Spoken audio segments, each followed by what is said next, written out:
اللہم صلی علی محمد و آل محمد. ذرا بلند تر صلوات پڑھ دیں جی. اللہم صلی علی محمد و آل محمد. تو جو ہے نا بشر کتنی بنیں گے؟ ایک. جو ایک ہے وہی دوسرا ہے. نمونے میں بالکل کوئی فرق نہیں. وہ کہہ دے گا کہ تیرا گوشت میرا گوشت ہے، تیری روح میری روح ہے، تیرا قلب میرا قلب ہے، تیرا نفس میرا نفس ہے، تو مجھ سے ہے میں تجھ سے ہوں. بات کتنی دیکھیں. اب کوئی سمجھ آئی نا تھوڑی سی. اب وہاں فرق کا تصور نہیں ہے. یعنی بشر بنایا اور اس بشر کو بنا کے کیا کیا؟ فَجَعَلَهُ. ہو ایک ہے. دیکھیں ہو کی ضمیر ایک کے لیے آتی ہے. فَجَعَلَهُ چونکہ وہ بشر نمونہ تھا ایک نمونہ. اس نمونے میں کیا بنایا؟ ایک نمونہ. جو ایک ہے نا، ہے دو، نمونہ ایک ہے. اس ایک نمونے میں سے ایک کو خسر بنایا، ایک کو داماد بنایا. غور نہیں فرما رہے ہیں. وہاں ہو کی ضمیر کتنی کس کے لیے آتے؟ ایک کے لیے. فَجَعَلَهُ وہ جو بشر بنا وہ کتنی تھے؟ ایک. ان میں دو کیسے بن گئے؟ ایک فادر ان لا بنا، ایک داماد بنا. یہ دو کیسے بن گئے؟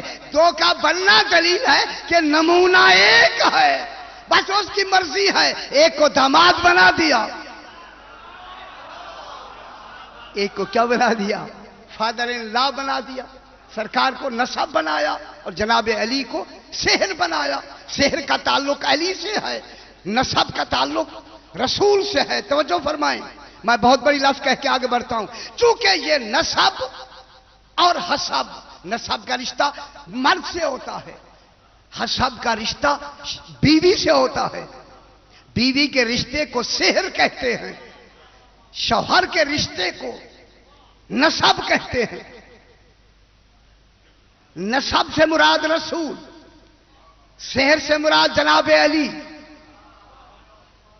کل بھی میں نے عرض کیا، مجھے پھر لمبا کرنا پڑی بات کو. کل میں نے یہ عرض کیا کہ نسب کا جو رشتہ ہوتا ہے، نسبی رشتہ جو ہوتا ہے وہ مضبوط ہوتا ہے.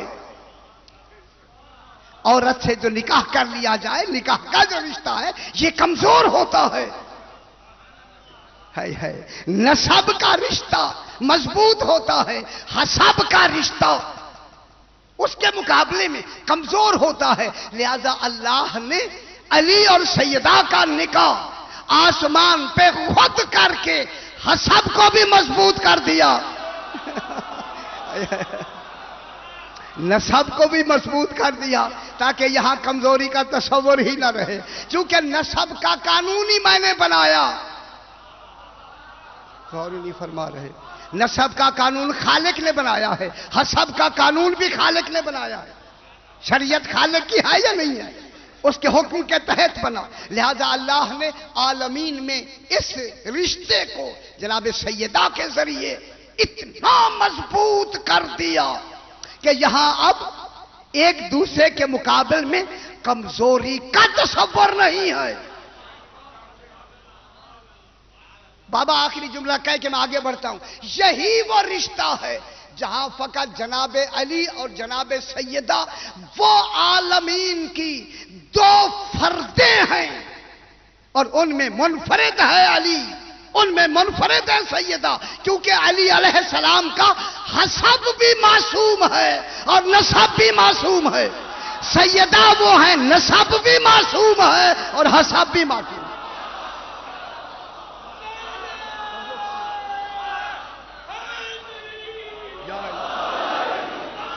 جناب اللہم صلی علی محمد و آل محمد. سرکار علی کا نسب کون ہے؟ رسول. جناب سیدہ کا نسب کون ہے؟ رسول. جناب سیدہ کی حسب، بی بی پاک کا حسب کون ہے؟ علی. علی کی حسب کون ہے؟ سیدہ. بیٹے کون ہیں؟ نسب.